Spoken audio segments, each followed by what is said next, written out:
Welcome to the Mischief. I'm Valen, and this is Immersive Engineering. Today, I'll be covering how you can automate your Creosote early game. So I may have covered a whole lot of Immersive Engineering so far, but I don't think that I actually have shown how to do some of the most annoying early on game steps there are, and that is automating your Creosote to be emptied out of your coke oven, which can be very frustrating because otherwise you're taking a bucket at a time into like a barrel or something like that. It can be very frustrating.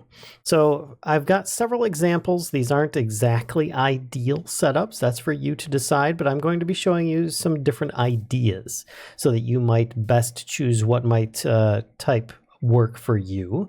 And this is only going to be using Immersive Engineering and vanilla. So therefore you'll have a little bit to run with. Now, of course, I've got a coke oven here. It's got coal going in it. You notice that the reservoir inside is empty, and it also does not have any coal coke residing inside. So therefore, the basic idea for this, and I'll show you the different variants that I have here, is that you've got a coal coke oven, which is automatable as opposed to a blast furnace. A blast furnace is not. If you notice here, I've got these conveyors on here that are dropping conveyors. They're not going to insert into this. You have to upgrade this into the other version here, the advanced, improved blast furnace in order to automate that, which that actually is set up easy enough to automate. This here, not quite as obvious. But in this case, basically, if you have some kind of input, like a hopper, you have some coal going inside. You see here, it's got 25 coal. I flick the lever, the coal starts filtering in. That's one way of getting your fuel into it so that it can be turned into coal coke. Of course, I've mentioned in the past, you can also use a hopper to just have the coal coke, once it comes out, go into a chest. What I did not mention in the past is that you can use a pump. A fluid pump. The recipes for these are very simple.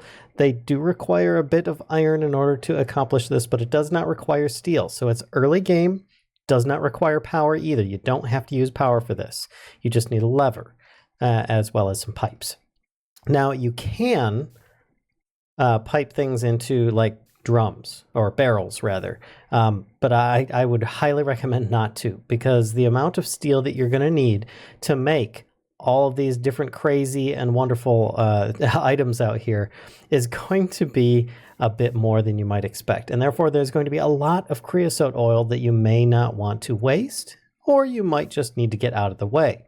And that's where a tank comes in place, which is just 4 treated wood fence and 26 iron plates, which an iron plate is just a piece of iron that has been hammered flat. So therefore it's 26 iron ingots really.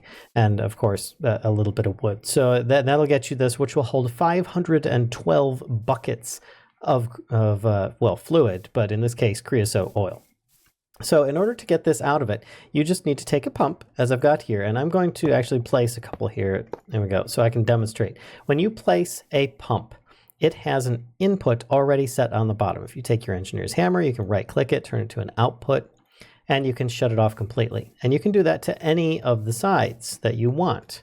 Top, or not the top though. Of course, the top is for like energy if you want to power it, but we're not going to be doing that in this case. So you could feasibly have this thing accepting inputs or outputs on any of the cardinal directions as well as underneath. So in this situation, I just placed it down because when you place it down, as I just mentioned, it already has input set on the bottom.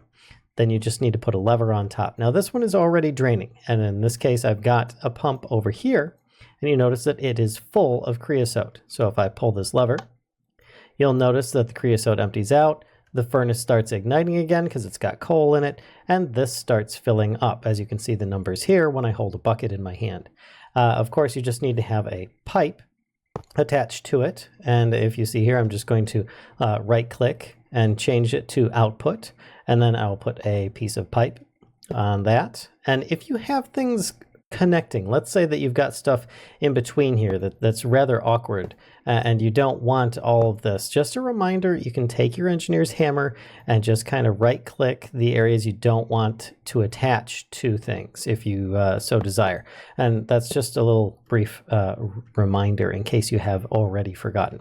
Now, something you don't want to forget, of course, is your output for your coal coke. Typically, a hopper going into a chest is satisfactory, as well as you can always put some kind of conveyor system. You can have the conveyors come back up to a floor level. Often people won't have these floating, but this is only a 3-block structure. A tank is a 5-block tall structure. So it all depends on how high you want this to be. Now in this case here that I have these two, the pumps are sitting on top. It's rather tall, kind of bulky, but it's actually kind of symmetrical, so it's not too bad. Of course, I've got the coal coke going into these, and then I could break the crate and take the coal coke away with me and put it elsewhere if I want, put it on top of a hopper and have it drain back out into something else. But in this case, I've got a couple more examples of more space-saving and potentially time-saving practices. Now, this one here is more, I want it in my base, but I want it out of the way, and I still need access to everything.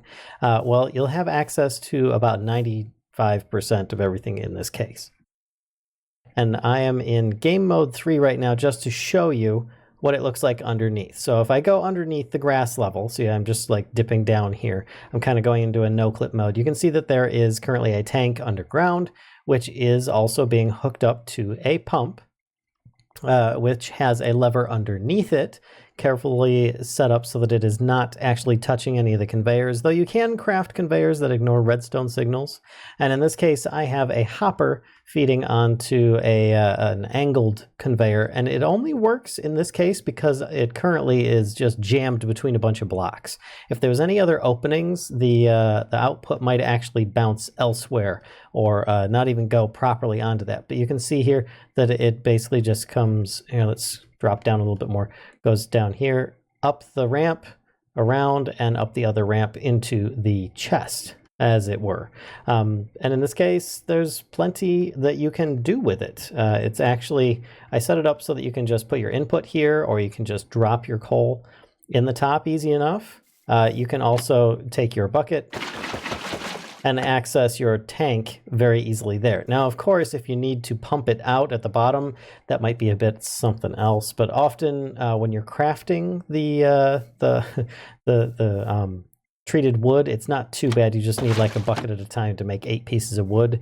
So you'll probably only need to do it like a few times. But there may be other uses for it. But this is just me trying to make it a flat top so you can hide it away. It can be a bit bulky of a setup. This one here is more a time-centered one. You want to use minimal materials, but you want it to be focused on what you're doing. Now, I don't have anything inside right now, but you get the idea. I currently have, I'm going to break this so you can see it, a fluid pump set up with a couple of hoppers underneath, and I can just basically replace this piece. And I actually came around on either side. I used the engineer's hammers so that I could turn those into, actually those are outputs. I need to make those inputs. There we go. Good thing I double checked. But I wasn't going to have it running because it's going to take a while for it to do that. Then you just form these up and make yourself your coal coke ovens. And I just have a single crate, or you could use a double chest or something like that, sticking out. But the crate, of course, is removable, whereas a double chest might have an issue opening with the pump sitting on top of it. Of course, you could just move the pump up by 1, and then you don't have that problem. And it would actually save you a piece of pipe going into the tank on the back. And this is just me thinking that if you need to make coal coke quickly, often it's a matter of doubling up the production, and this minimizes the amount of materials because you're actually taking inputs from both sides on this pump, pumping it into the same tank in the back with 2 coke ovens. So that's pretty much it. I mean, there wasn't a lot for this. It's just a matter of trying to plan out your space. If you want it to be long and symmetrical, you like to have a lot of space around your machines. If you want it more compact and, the machine or parts, minimal parts used, where in this case, I would probably raise the pump up to close to the top and actually have it connected to these two. In this case, I'd probably have it like right here instead, so that it used up less pipe in the end, but then it would be a little bit more difficult to reach. And of course, then you would easily be able to access a double chest down here, because both of these hoppers are going in. Or you could just go with something simple and just have a singular setup, or even your hideaway coal coke oven, if there is such a thing. And then I just did this so that you could actually access the chest at the top easily. Obviously, I wasted a lot of conveyors and stuff, but I'm walking over the entire thing without any issue.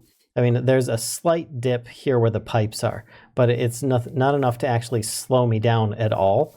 Even if I like run across it, it's not a problem. So therefore, it's just kind of your hideaway coke oven. But there you go. I hope you guys enjoyed this little bit by bit on kind of automating your coal coke oven for maximum efficiency and minimal manual bucketing, which actually kind of drives me a bit nuts, because a lot of people don't understand nowadays with immersive engineering needing buckets instead of bottles. And in this case, you don't need to mess with either. So don't forget to give a like, comment, subscribe, and as always, spread the mischief to others if you think they'll enjoy this content. And until next time, folks, I'll see ya.